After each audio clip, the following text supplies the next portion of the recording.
Chest आपकी uneven है। आपने यूट्यूब पे बहुत ज़्यादा वीडियोस देखी होंगी इसके मुतालिक, लेकिन लोगों ने आपको हल भी बताया होगा। लेकिन प्रॉपर 3 तरीके ऐसे हैं जो इर्द गिर्द की वीडियो से मैंने उठा के ना कंपाइल किए हैं, ठीक है, ताकि आप लोगों के लिए आसानी हो, 3-3 4-4 वीडियोस देखनी ना पड़े। अब मैं आपको बताऊंगा कि अनइवन चेस्ट है ना आपकी, अगर आप जिम जाते हैं तो हमेशा एक ना एक साइड का मसला रहता है। चाहे आपका एक ट्रैप छोटा होगा, एक ट्रैप बड़ा होगा, एक बाइसेप बड़ा होगा, एक बाइसेप छोटा होगा, चेस्ट के मसल्स हैं एक साइड के दूसरे साइड के एक दूसरे से मैच नहीं करते होंगे, ठीक है, एक बड़ा होगा एक छोटा होगा। अब इसका हल क्या है? अस्सलाम वालेकुम जी, welcome to medicos fitness guide. बिना किसी देरी के डायरेक्ट अपनी मेन बात पे जाते हैं कि हमने इसका हल क्या निकालना है। सबसे पहली चीज तो ये, अगर आप रेगुलर जिम करते हैं तो मौसमी जिमर नहीं है, ठीक है, अगर आप रेगुलर जा रहे हैं तो आपका ये वक्त के साथ साथ खुद ब खुद सेट हो जाएगा, ठीक है। आप नॉर्मल चेस्ट की एक्सरसाइज करते रहें, जो भी चेस्ट की रिक्वायर्ड एक्सरसाइज है वो आप करते रहें, रिक्वायर्ड सेट्स और रेपिटेशंस जो रिक्वायर्ड है हाइपरट्रॉफी के लिए वो आप करते रहें। आपकी चेस्ट एक टाइम पे जाके खुद ब खुद इवन हो जाएगी।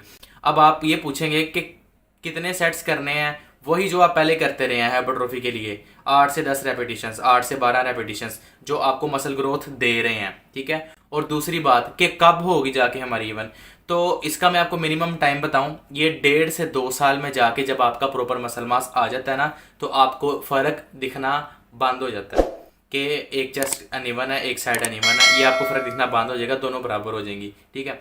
अब अगर आप चाहते हैं कि ये मेरी 1.5 साल इतना लंबा अरसा है, मैं पहले ही ठीक कर लूँ, तो उसके लिए कुछ एक्सरसाइजेज हैं जो आपको करनी पड़ेंगी, ठीक है। वो अपने वर्कआउट में सिर्फ ऐड कर लें, ऐड ऑन कर लें।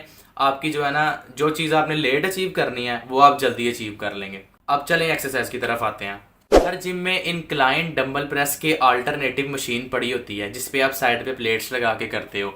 तो ये एक टाइम पे एक हाथ उठा सकते हैं हम, दूसरे टाइम पे दूसरा हाथ उठा सकते हैं, दोनों को इकट्ठा भी उठा सकते हैं। ये यूनिलेटरल प्रेसेस आपने करने हैं। जो पैक आपको लगता है कि वो मेरा छोटा है, आप उसके रेपिटेशंस थोड़े से ज़्यादा कर लें। हम इस तरह करते हैं अमूमन कि जब हमने यूनिलेटरल प्रेसेस लगाने होते हैं तो हम एक हाथ को इस तरह चेस्ट पे रख लेते हैं या कहीं नीचे एडजस्ट कर लेते हैं, फिर हम लगाते हैं। तो अमूमन ऐसे होता है कि हमारे एक साइड पे वेट हमने ज़्यादा भी रखा होता है, ठीक है, ज़्यादा डाला होता है जिस साइड से हमने प्रेस लगाना है।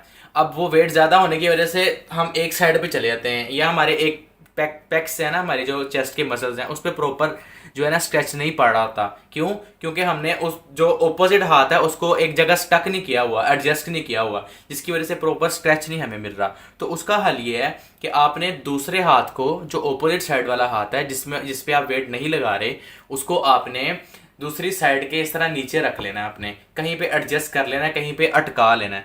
उसके बाद आपने अपना जो ऑपोजिट हैंड है, जहां के पैक का मसला है जो छोटा है, वहां से आपने रेप्स लगाना स्टार्ट करने हैं। आप एक साइड पे गिरने वाले नहीं होंगे, ठीक है। तो ये तो एक तरीका हो गया ये मशीन के ऊपर इंक्लाइंड डंबल प्रेस लगाने का। डंबल तो चलो है नहीं, उसका अल्टरनेटिव है, ठीक है, इंक्लाइंड मशीन प्रेस कह लें आप इसको, ठीक है, ये लगाने का। ये सबसे बेस्ट है, इस वजह से मैंने आपको सबसे पहले बताया कि इसको अनइवन चेस्ट के मसले को हल करने के लिए सबसे बेस्ट ये वाली मशीन है। अगर जिस जिम में ये मशीन नहीं पड़ी हुई ना, तो वो डंबल के साथ भी कर सकते हैं, ठीक है। इंक्लाइंड बेंच जो है ना वो सेट करें, या आप वो जो सेट करने वाला बेंच होता है जिसको आप सेट खुद अपने स्ट्रेट भी फ्लैट भी कर सकते हो, इंक्लाइंड भी कर सकते हो, या उस पर लगा लें। उस पर लगा लेंगे ज़्यादा बेहतर है, क्योंकि वहाँ पे आप प्रॉपर 45 डिग्री एंगल अपने अकॉर्डिंग एडजस्ट कर सकते हो। जो नॉर्मल इंक्लाइंड बेंचेस होते हैं ना, वहाँ पे थोड़ा सा ज़्यादा एंगल होता है, तो वो ज़्यादा बेहतर नहीं रहता। वहाँ पे एंटीरियर डेल्ट्स आपके ज़्यादा इन्वॉल्व हो जाती हैं, चेस्ट की इन्वॉल्वमेंट कम और शोल्डर की ज़्यादा हो जाती है, ठीक है। तो आपने वो वाला बेंच लेना है जो एडजस्टेबल है, वहाँ पे 45 डिग्री आपने सेट करना है। उसके बाद आपने पकड़ने हैं डंबल। डंबल पकड़ने के बाद आपने एक डंबल को अपने हाथ में रखना है और प्रेसेस लगाना स्टार्ट करने हैं आपने। जो आपकी अनइवन चेस्ट है उसके आपने रेपिटेशंस लगाना स्टार्ट करने हैं, ठीक है। और रिक्वायर्ड रेपिटेशंस जो नॉर्मल आप लगाते रहे हैं वो आपने करने हैं, और ये एक सेकंड एक्सरसाइज है। अब इन दोनों में, मशीन वाली में और इस डंबल वाली में फ़र्क सुन लें। जो डंबल वाली एक्सरसाइजेज है ना, इंक्लाइंड डंबल प्रेस है, इसमें आपकी स्टेबिलिटी भी चैलेंज हो रही होती है, क्योंकि इसमें आप वेट को खुद कंट्रोल कर रहे होते हैं। लेकिन जो मशीन है ना, उसमें स्टेबिलिटी ऑलरेडी मशीन ने आपको प्रोवाइड की हुई है, बस आपने वेट को पुश करना है। तो दोनों में ये जो है ना इशू है। प्रोस एंड कॉन्स बोल लें।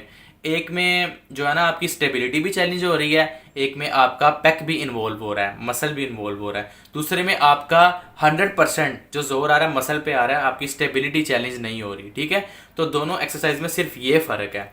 और उसके अलावा जो मैं सजेस्ट करूँगा जो आपकी चेस्ट को इवन करने के लिए सबसे बेस्ट है वो ये है कि आपकी जो मशीन वाली एक्सरसाइज है वो आप लगाएं। और एक सेट है जो मैं आपको बताता हूँ, वो आपने अपने गेम का थर्ड सेट वो आपने ये वाला करना है जो मैं आपको बताने जा रहा हूँ। ठीक है, ये देखें, आपने सबसे पहले 4 रेपिटेशंस आपने लगाने हैं दोनों इकट्ठे।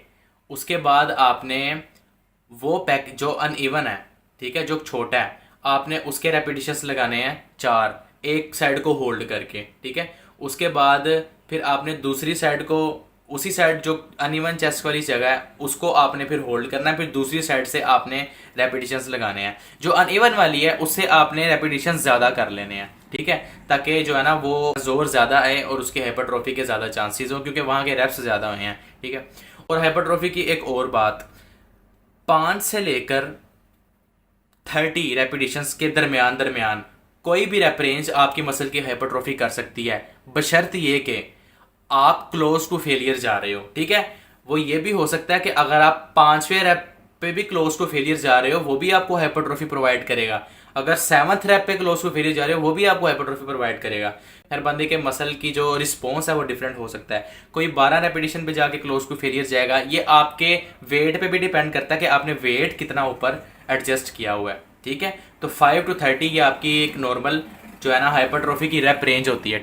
और एट द एंड इसको ज़्यादा सर पे सवार करने की ज़रूरत नहीं है, क्योंकि ये हर बंदे का, मोस्टली काफ़ी बंदों का ये मसला होता है एक साइड का। तो जैसे मैं लेफ्टी हूँ तो मेरे राइट साइड जो है ना वो, लेफ्ट साइड जो है ना वो ज़्यादा डोमिनेंट है, लेफ्ट साइड के मसल्स मेरे ज़्यादा अच्छे हैं, लेफ्ट बाइसेप मेरा ज़्यादा बड़ा है एज़ कम्पेयर टू राइट। ठीक है, तो ये इस तरह के मसले मसाइल पेश आते रहते हैं, ये इशू होता है, हमारा बाय बर्थ इशू होता है, तो ये ठीक हो जाता है एक टाइम पे आके अगर आप रेगुलर ट्रेन कर रहे हो। तो इसका जो इसकी टेंशन लेने की कोई बात नहीं है।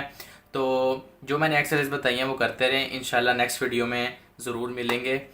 अल्लाह हाफिज़।